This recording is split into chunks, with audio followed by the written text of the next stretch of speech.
Present game చేంజర్కి సంబంధించి book my show వాళ్ళు మాత్రం 400K టికెట్స్ సేల్ అవ్వడానికి ఇంట్రెస్టెడ్ చూపిస్తున్నారు, బుక్ చేసుకుంటున్నారు అనేవి హోల్డ్లో ఉన్నాయి కొన్ని అన్నట్టుగా చెప్తున్నారు.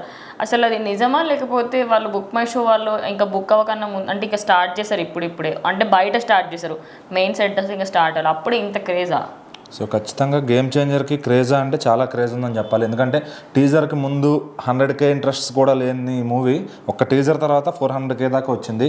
సో రేపు ఎల్లుండి ట్రైలర్ కూడా వస్తుంది, అది వచ్చినాక 500K ఈజీగా పరిగెడుతుంది అనమాట. సో మూవీ రిలీజ్ టైంకి ఎంత లేదన్నా 750K దాకా వెళ్ళే ఛాన్స్ అయితే ఖచ్చితంగా ఉంది. సో అసలు ఏ బజ్ లేని ఫిలిం, ఫ్యాన్స్తో మాత్రమే ప్రమోషన్స్ అవుతున్న ఫిలిం ఇది. సో ఖచ్చితంగా ఇంతమంది ఫ్యాన్స్ ఇంట్రెస్ట్ చూపిస్తున్నారంటే నిజంగా గ్రేట్ అది.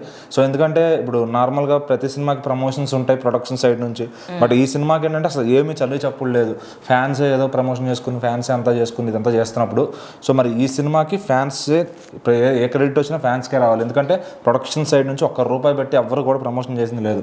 కట్అవుట్ ఫ్యాన్స్ చేసుకుని, సెలబ్రేషన్స్ టీజర్ సెలబ్రేషన్స్ ఫ్యాన్స్ చేసుకుని, సో మరి ఇంకా వాళ్ళు చేసింది ఏంటి ప్రొడక్షన్ సైడ్, వాళ్ళు చేసింది ఒక USA ఈవెంట్, ఒక టీజర్ లాంచ్ ఈవెంట్ అంతే. అది తప్ప ప్రొడక్షన్ సైడ్ నుంచి ఇంకో ప్రమోషన్ లేదు. వేరే సినిమాలు చూస్తే లాస్ట్ టైం దేవరా కానీ పుష్ప కానీ బ్రాండ్స్తో కొలాబరేట్ అయ్యి అసలు భయంకరమైన ప్రమోషన్స్ చేసి అంతకన్నా తోపు సినిమాలు లేవన్నట్టు ప్రమోషన్ చేశారు.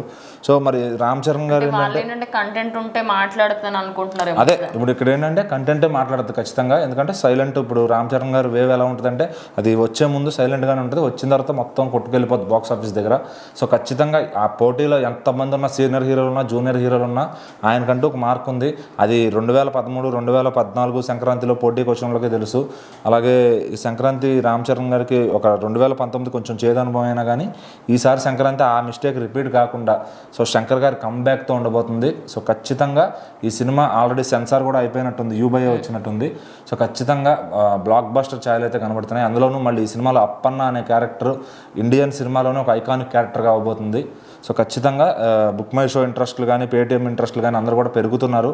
సో మూవీ టైంకి ఆటోమేటిక్గా రావాల్సిన బస్సు గ్లోబల్ స్టార్ రేంజ్కి అది ఖచ్చితంగా వస్తుంది.